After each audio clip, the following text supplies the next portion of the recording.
আপনি কি জানেন বর্তমানে পৃথিবীর সবথেকে বড় প্রাণী কোনটি? পৃথিবীর সবচেয়ে বড় প্রাণী হল নীল তিমি, যা প্রায় ৩০ মিটার পর্যন্ত লম্বা হতে পারে এবং ২০০ মেট্রিক টন পর্যন্ত ওজন হতে পারে। তিমিরা বাতাসে শ্বাস নেওয়ার জন্য নিয়মিতভাবে পৃষ্ঠে আসে এবং তারা মাংস বা প্ল্যাঙ্কটনের মতো খাবার খায়।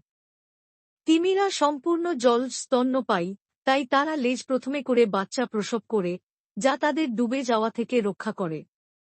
নীল তিমির বাচ্চা প্রায় ২৩ ফুট লম্বা এবং ৪,৪০০ পাউন্ড ওজনের হয়।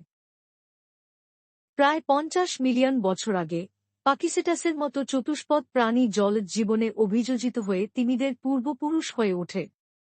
তিমিরা মাছ না হলেও তাদের মাছের মতো দেখতে হওয়া সত্ত্বেও তারা ফুসফুসের সাহায্যে শ্বাস নেয়, ডিম না পেড়ে বাচ্চা জন্ম দেয় এবং বাচ্চাকে দুধ খাওয়ায়। নীল তিমির গড় আজও প্রায় ৮০ থেকে ৯০ বছর, তবে কিছু নীল তিমি এর চেয়েও বেশি বছর বাঁচতে পারে, যেমন ১১০ বছর পর্যন্ত।